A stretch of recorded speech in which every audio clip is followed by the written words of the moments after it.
Good morning and happy Easter 2025. This is April 20th, 2025.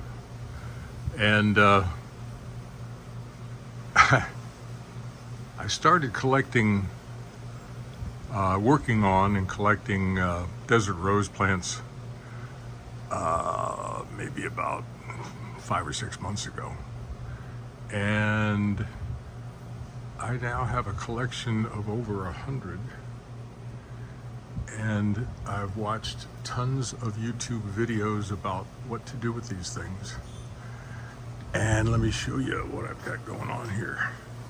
Here's my current stash of hanging out, drying desert rose plants. I have them all marked with the date, the first date that I took them out of their pot and cleaned them of all the soil and trimmed back all the little feeder roots, and I'm in the process of drying these guys. The next step in my manufacturing process is to pot them up like these guys in the proper soil with the proper pot, and a lot of drain holes that I've been cutting using my drain saws and stuff like that. I got more pots, more stuff. This is my excessive compulsive personality. I even have babies growing now. Here's I have two sets of babies actually. Here's the latest set. You can actually see that they're actually breaking ground. This was I was a little afraid of these because I bought them from Amazon. This was a pack of 100 seeds of, it said, mixed colors, and it was like 29 bucks, which I thought was actually pretty good for 100 seeds. And I was a little worried that they might not germinate, but look at, they are coming out. So that's a good thing. So I'll have lots of different, leave this off for now. And these are the ones that I've cut the bottoms completely off of, and I've got them tied up and on little plastic plates inside, with the idea that these will be developing radial roots. And as you can see, this one purple. Most of these I got from Lowe's and Home Depot, and as long as you know when they're going to be delivered, when the weekly delivery of plant material comes in, which for my Home Depot and Lowe's, it's the same day. It's like Tuesday midday. And if I go over there Tuesday evening, I'm able to get my pick of all the desert rose babies that, they're usually about a couple years old. And I've developed the skill of feeling the plastic pot to see how big the caudex is underneath. I learned that from one of the guys on YouTube who gave me that advice. But you can see, I got a ton of these things, and this is the current collection that's in the process of developing, pushing out new leaves, new branches, and they're under grow lights right now, and you can see that they're pushing out, most of them. Some of them I've killed my share already, not knowing exactly how dry the soil needs to be. That's really the lesson that I learned early on. I just couldn't help myself to let's squeeze it, give it a little squeeze. Yes, hard.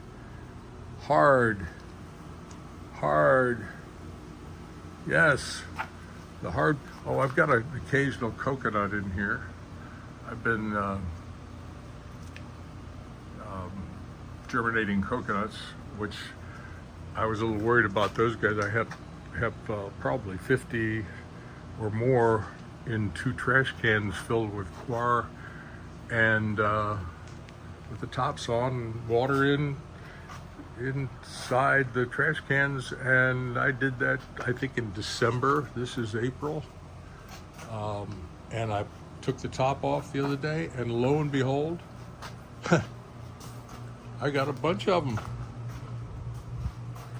This is this morning's project to take the dirt out of these and cut them back and line them up. I use,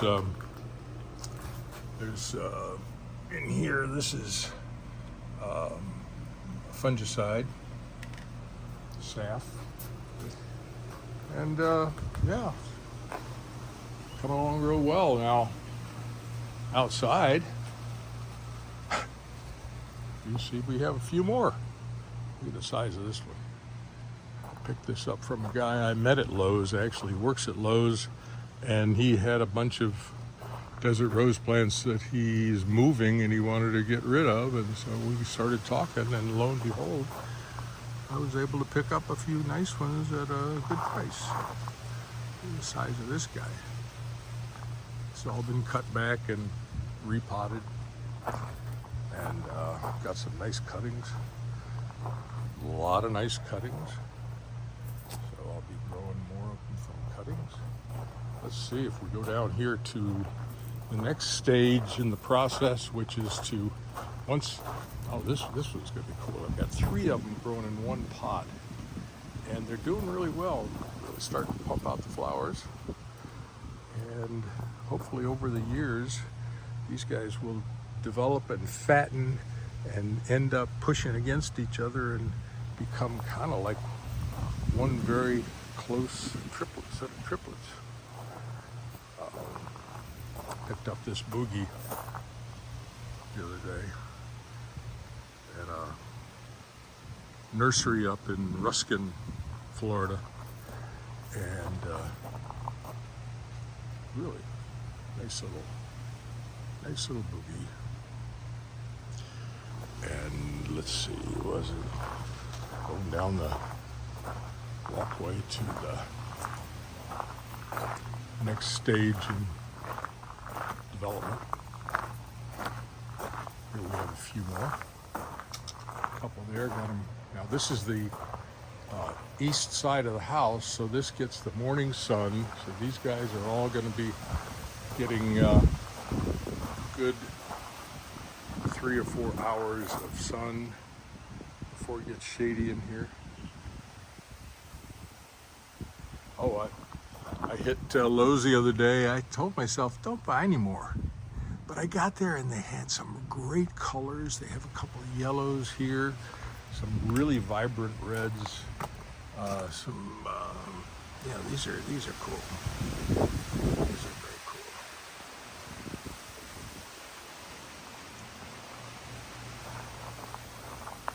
So, more pots I'll be filling up. And let's see, we'll go back down. And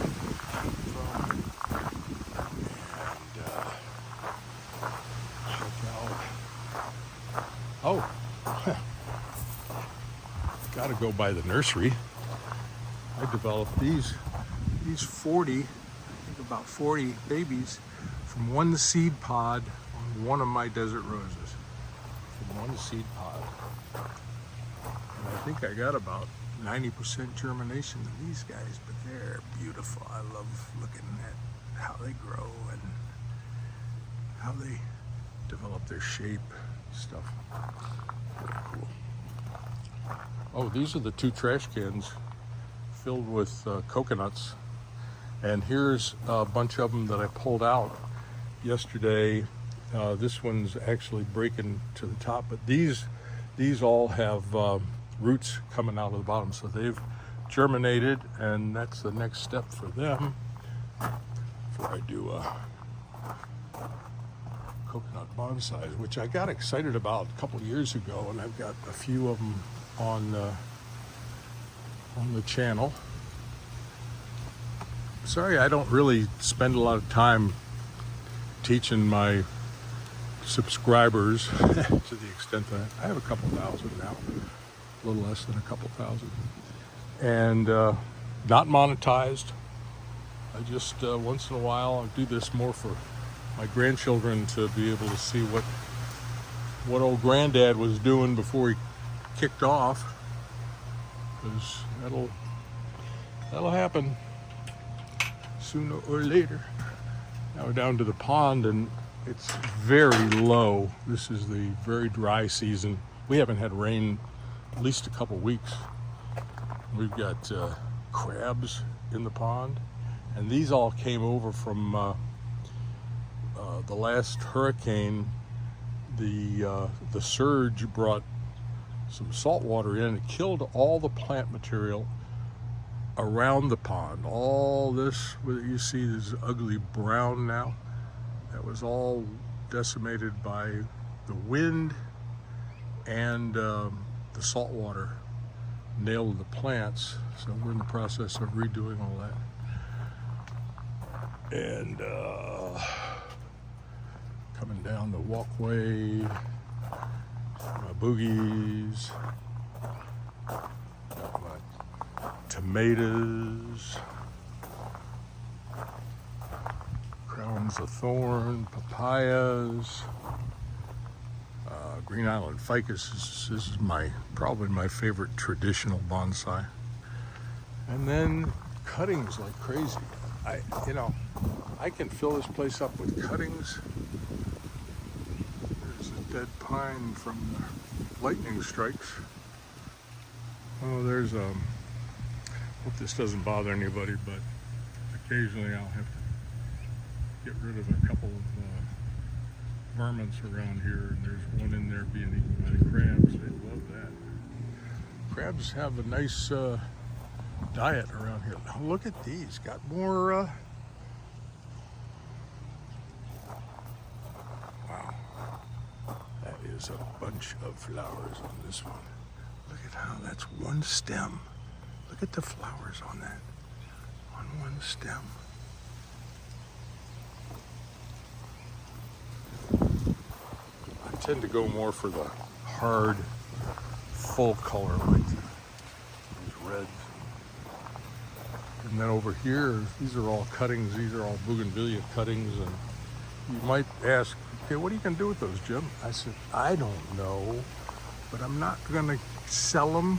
These are, this is a vine that's got a purple flower. My buttonwood that I'm letting really grow out, and before I start to cut it back and get a lot of cuttings from that. More desert roses. If you're counting, you're probably over 100 by now. Here's a nice one back in here. I got a bunch of